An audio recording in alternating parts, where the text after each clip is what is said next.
A mother's fight for equality for her son is going to help change the rules for kids across Illinois. Back in March, we told you about Ida Nelson and her son, Jet Hawkins. Jet was told he could not wear his hair in braids to his West Side school, Providence St. Mel. Well, Jet and his family's fight to proudly wear black hairstyles to school has inspired an anti-discrimination bill, and it has passed the Illinois Senate and the House. It's now the Jet Hawkins law, and it's awaiting Governor Pritzker's signature. So let's see what type of school this is that this sister raising this child of the sun in Chicago, aka Chirac. Let's learn a little bit about this school before we get into the sisters talking. I haven't seen this video, just for the record, but I just want to get a little background on the school first. Okay, so this school right here, the principal here at this school is this brother, Timothy Irvin. He's doing a fantastic job. Salute to this brother, dealing with these kids from Chicago, coming from these neighborhoods, and you see the situations that come to these single mother homes. They're not being taught any accountability. It's all excuses and fun. If anything doesn't go your way, you protest, and you don't fight through anything. You just complain or quit. And he's getting these kids and he's molding them into great men that can go forth and be productive citizens. Or he kicks them out if they act like idiots and don't conform to the rules, including the hairstyle rule, which is a rule. But these kids have been told that if they don't like a rule, they can just complain about it and somebody will change it.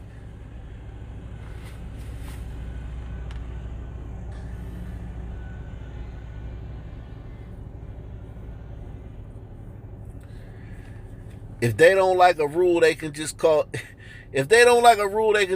racist. So this brother, Timothy Irvin, man, I feel bad for this brother. The attack has just begun. Soon they're going to want to teach critical race theory in the school. And soon everything's going to be about race, even though the school's 95.8% black, even though the principal's black, even though if you look at the history of the school,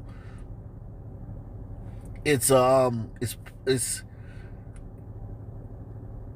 1982 and 83, President Ronald Reagan visited the school. In 1993, Oprah Winfrey donated $1 million. So just think about how much donations they gotten since then. If in 1993, Oprah donated $1 million.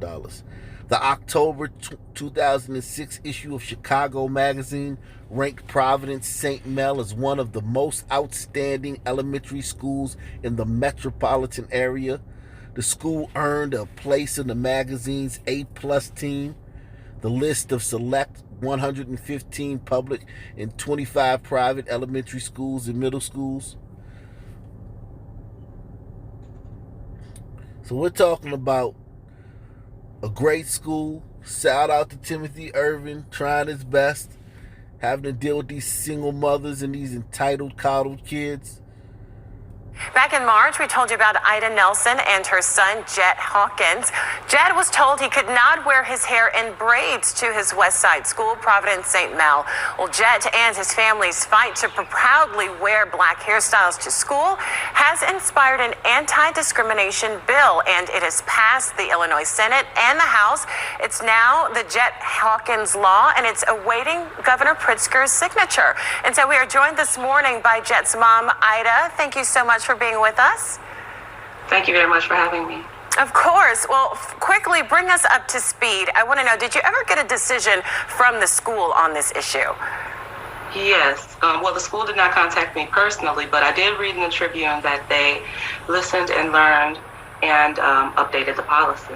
Okay, so you won that. Congratulations. What made you want to take this a step further and take it from Chicago to Springfield?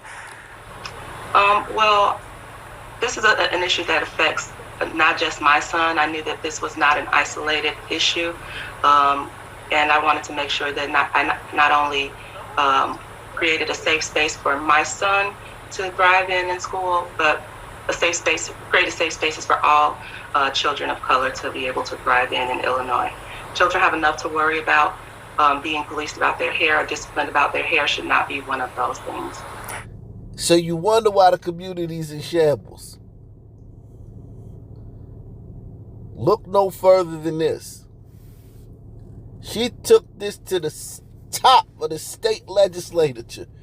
This is what she's taking. This is the cause at an all-black school where they're preparing these kids rigorously for the future. Now, they're not perfect. No school is. But it's a no-nonsense environment. The kids complaining that it's not fun. A lot of homework.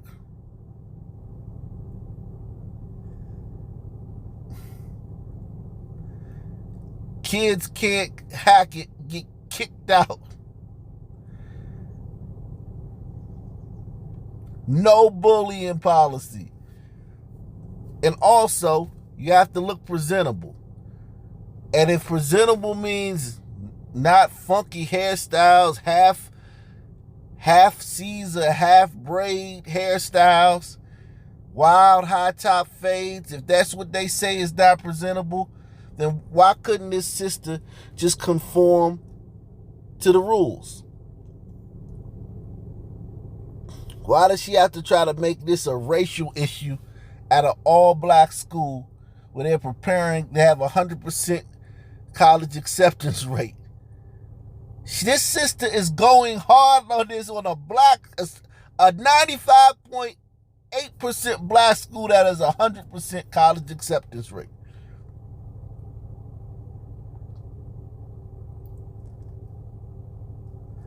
This is who she's attacking. Because her son can't wear any hairstyle that he wants. They have rules on what hairstyles you can wear. And you wonder why the community's in shambles. Because they have power. You see what they use their power for. To change laws so illegal immigrants can vote.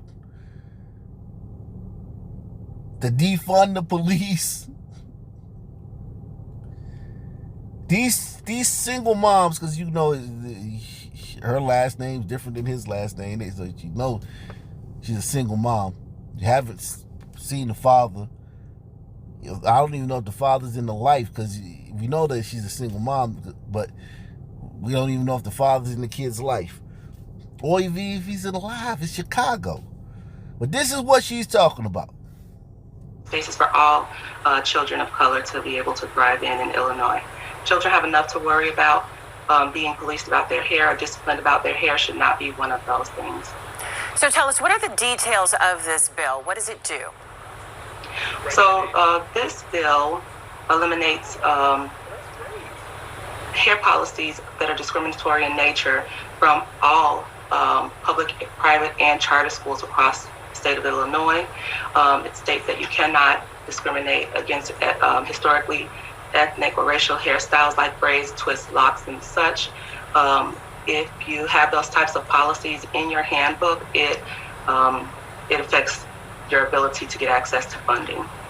So if a school wants their kids to look presentable, buttoned up, and have a look that's they deem presentable and is, clean cut, because of this sister, that school gonna lose funding.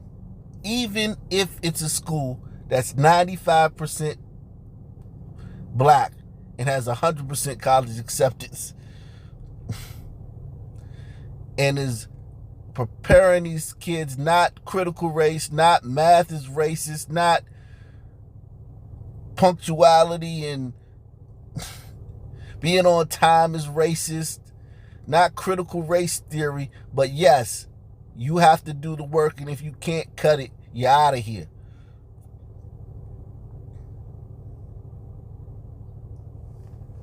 No bullying. A bunch of homework every night. No whining. Shut up and do the work. But now if her son can't wear dyed red braids in a bun with a LeBron James face shaved on the side of his head,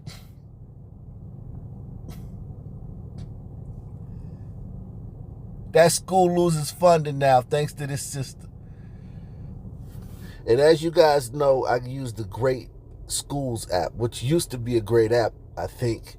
Now, when you go on the app, it says, first thing you see is, we stand in solidarity with Black Lives Matter. Here's what we're doing. But look, whatever. This is a great app. You just go to the app and you type in the name of the school and it gives you tons of great information. So all you guys who are parents, make sure if you're moving somewhere, you're looking for a school for your kid, and you want to learn the real deal about the school, not the BS, but the real deal, make sure you go to Great Schools app. You're welcome. This parent rates it a 10 out of a 10. They say the teacher, their son's teacher is motivated and loves teaching their son. The school fosters believing in yourself and critical thinking, not critical race theory, but critical thinking. Teachers really care about you and your learning environment, so it's a small mass of students. The bullying policy has always been no exception, enforced 100%.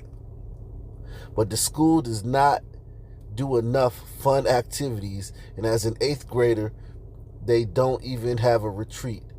The school needs to do more fun things with the kids for the amount of tuition that we are paying, and it needs to be upgraded because there are walls cracking and paint is peeling. Okay. This one says, I went to Providence St. Mel for high school, and it wasn't all it's cracked up to be.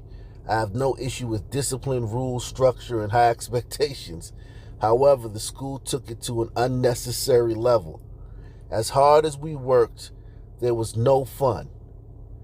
This school was run with a prison-style structure, and it did nothing but create sneaky teens. Everything teens were doing at other schools was done by PSM students. I'm stating this because many parents are under the impression that if their child goes to a private school, the students will be angels. Whether the act was done in the school or outside the school and brought back to the school, there was still an issue with how some students interacted with one another contrary to the PSM value system. This school played favoritism a lot, almost religiously.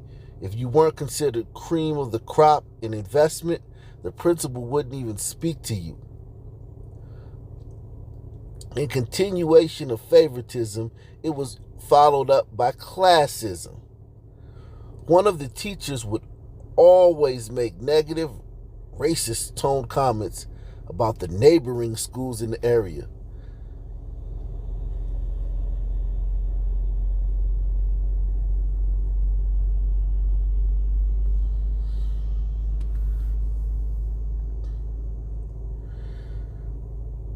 Now, for the record, those neighboring schools are full of the kids you see in my other stories about Chicago.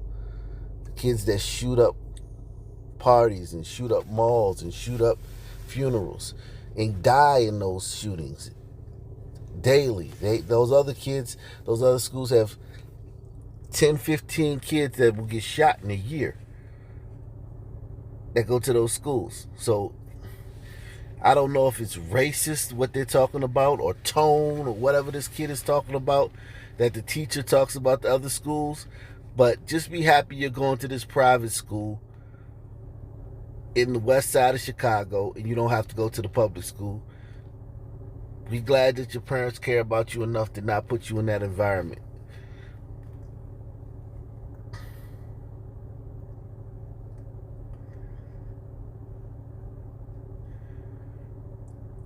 So he goes on to say, classism and elitism was followed up by colorism via the cheerleading team, and very subtle racism from some of the teachers. Providence St. Mel achieves their 100% college acceptance rate by kicking students out. So listen, this is a no nonsense place. They're not into the excuses. They're not into all the, giving away grades and stuff like that. They're not into having fun all day. So of course we know who's gonna have a problem with that. Okay, so this school has 526 students. And the school is 95.8% black. Wow. This private school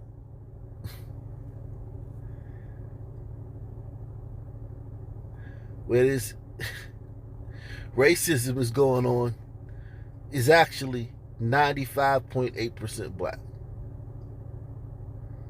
and 0.6% white. So even a black private school, white kids won't see. White parents and Asian parents will.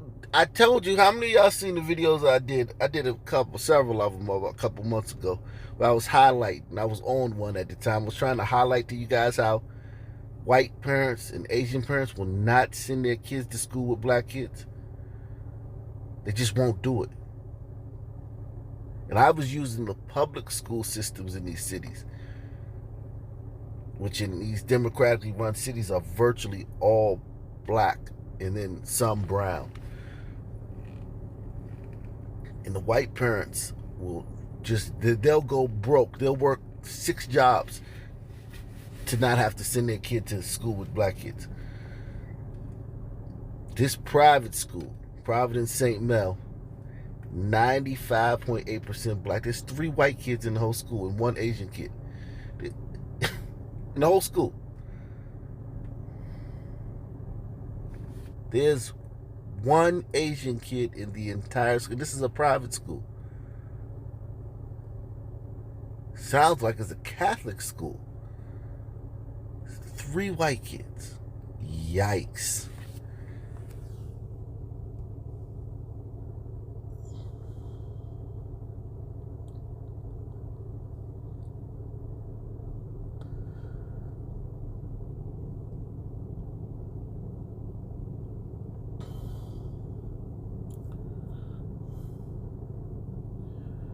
Ethnic or racial hairstyles like braids, twists, locks, and such. If you have those types of policies in your handbook, it affects your ability to get access to funding from the state of Illinois. Wonderful. And I understand that you started an organization built around educating more on this issue. Tell us about that. Well, I'm actually filing the corporate documents this morning, but I'm going to start an organization called Kids Like Jet. And the goal or the intent of Kids Like Jet is to, again, create safe spaces for children of color across the United States, because all kids deserve protection. So same thing, it would eliminate rules that are discriminatory in nature, that we now understand are harmful to the mental health outcomes, emotional, physical, possibly even physical health of children. And I want to make sure that we extend that same protection across the entire country in both public in private schools. Yes, can you expand more on that? What have you learned, or what do you know about what the impact of these policies can have on a child being targeted? Well, what I've learned is that if we pay attention to the statistics, the suicide rates amongst Black children have grown at an alarming rate. And that's because certain schools, prestigious schools, won't allow them to wear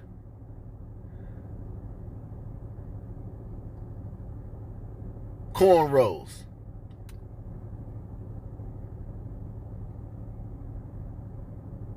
Do you now see why the community is in shambles? One of the reasons. There are many reasons.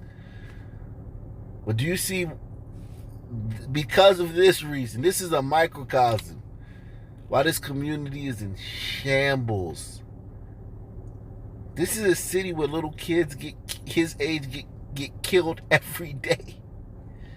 At McDonald's, at Popeyes, and Chuck E. Cheese, they get shot every day, riding in a car. And the suicide rates for kids have gone up because they can't wear neon green twists to this one school. Well, what I've learned is that if we pay attention to the statistics, the suicide rates amongst Black children have grown at an alarming rate. I read a report that showed that between 1991 and 2017, out of 198,000 children of color that was surveyed between the ages of 5 and 11, had 73% had either attempted or contemplated suicide. And what we have to start doing is examining the underlying issues that are related to these. She says underlying issues, examining the underlying issues.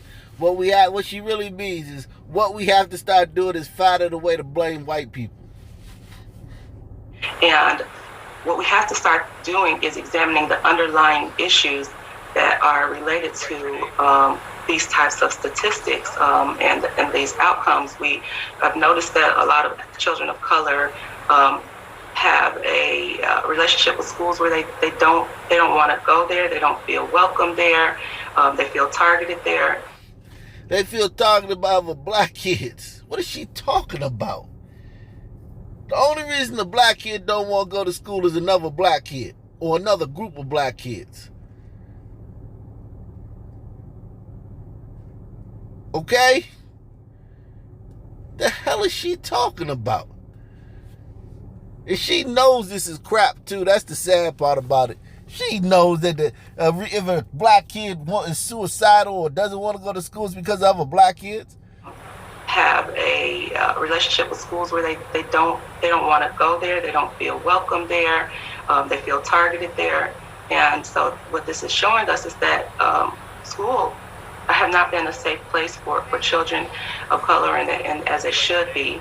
And so I've also learned that they've lumped things like the hair policy and dress code policies in with like zero tolerance policies, Okay. Which are really for guns and violence. And I'm wondering, like, why are hair policies, especially ones that disproportionately affect people of color, because there's not one policy that says you cannot have straight hair, are considered something that needs so much harsh disciplinary action. Well, Ida Nelson, I want to thank you so much for your fight. Thank you for educating, and thank you for working to create spaces where children can feel proud. Thank you for joining us as well.